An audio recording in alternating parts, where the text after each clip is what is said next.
Kenya, stragi di fedeli cristiani durante la missa. Don Pino Puglisi, riconosciuto lo suo martirio. Movimento degli Forcona, settimana di ferrio felicitati a paesi di tutta Sicilia. Fisica nucleare, Lucerna annunzia la scoperta della particella di Dio. Football americano a nuova giocatura, li Palermo Cardinals campione d'Italia. Benedica a tutti. Kenya, domenica 1 di giugnetto, 17 cristiani morirono e una cinquantina arrestarono feruti a Garissa per un doppio attacco terroristico da due diversi chiese di sta città mentre si celebrava la messa. Dopo i passati attentati in Nigeria, continua l'assaggio di fedeli cristiani in Africa portato avanti da alcuni gruppi musulmani. Da sto caso si pensa che vennero della vicina Somalia. Giappone. Domenica 1 di giugnetto si attivava al reattore il reattore nucleare numero 3 della centrale di Oi che si aveva stato dopo il maremoto dell'11 di marzo del 2011. Da picca tocca lo reattore numero 4. Dopo la tragedia dell'anno passato, lo Giappone decidiò di abbandonare lo nucleare in favore di energie alternative, ma per fare questo passaggio ci vuole tempo.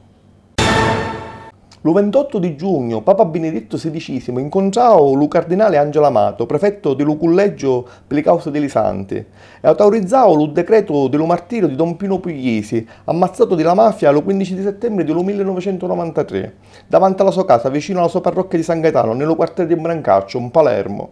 L'arcivescovo di Palermo, Paolo Romeo, incontrando i giornalisti, disse che lo martirio di Don Puglisi fa luce sopra le tenebre della mafia.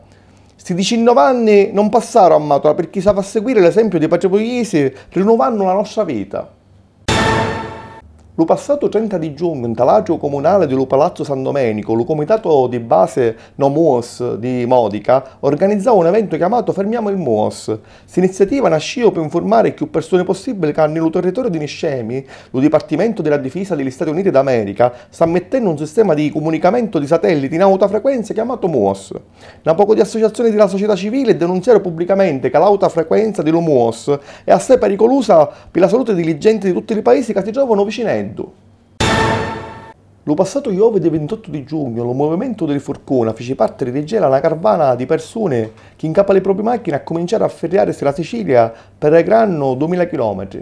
La caravana attraversò 80 paesi e nei sedichisti si fermava per dire ai cittadini di risbigliare lo proprio orgoglio di uomini liberi e per invitarli a protestare contro la mala politica e l'ingiustizia sociale che il nostro popolo subisce senza ribellarsi.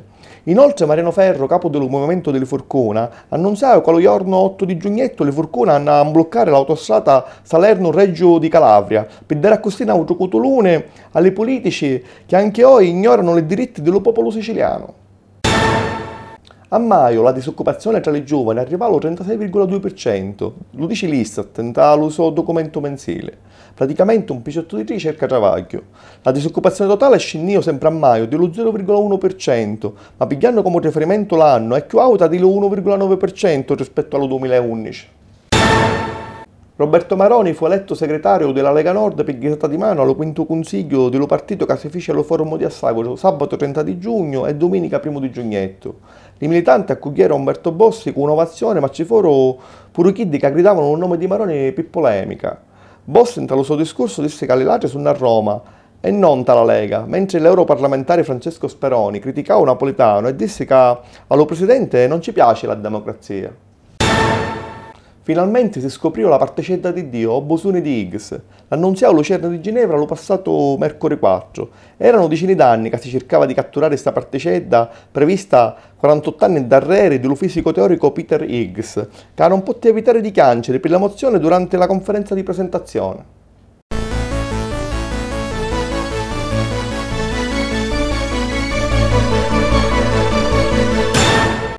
Benedica a tutti, palluni. Dopo la vittoria ante la semifinale con la Germania, domenica 1 di giugnetto a Kiev l'Italia giocava la finale dell'Europeo contro la Spagna. Vincerono gli spagnoli per 4-0 in una partita senza storia. Patrugnarono lo gioco apprettando l'azzurro in tutto il campo e manovrando i palloni come solo gli sanno fare. Sopra l'Italia pisava la mala condizione fisica. In tal primo tempo Chiellini non si sentiva buono e casava l'1-0 di Silva, prima di nascere per infortunio. Dalla seconda parte Motta trasiu e dopo 5 minuti nisciu picchi magariddu si struppiau, lasciando l'Italia con giocatori più picca più mensura, picchi si avviano esauruto le 3 sostituzioni. E a così gli spagnoli in talu finali ad Ascialaru. In tali ultimi 4 anni vinceru 2 europei e un mondiali. Pallanuoto. Sabato 30 di giugno si giocò la terza partita di la finale per la promozione alla Serie A. A Roma l'Utelimar Palermo perdì per 12-6 e non poté tornare in tale massima serie, unia così la prossima stagione aveva giocare solo una squadra siciliana, l'Ortigia di Siracusa. I Cardinals di Palermo conquistarono lo scudetto, vincendo sabato 30 di giugno la finale del campionato italiano di football americano a 9 giocatori. A Torino batterono ali Billis di Cavallermaggiore con un punteggio di 33-19.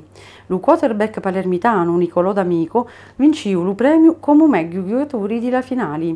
I Cardinals concluderono la stagione senza aver mai perduto manco una partita. Notte e giorno faria sta via, viva Santa Rosolia! Ogni passo ed ogni via, viva Santa Rosolia!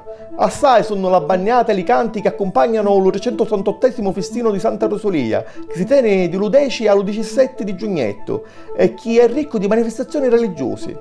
La patrona della città di Palermo venne portata in processione con cortei storici che attirano a migliaia di forasteri e di siciliani di tutte le province. Dalla notte del 14 di giugnetto si tiene la camminata del carro di la Santuzza che di la cattedrale arriva fino allo Cassaro, dove ci sono le tradizionali e spettacolari giochi di fuoco. Dal 17 al 22 di giugnetto si tiene il Taormina Jazz Festival, lo più importante evento siciliano di musica jazz.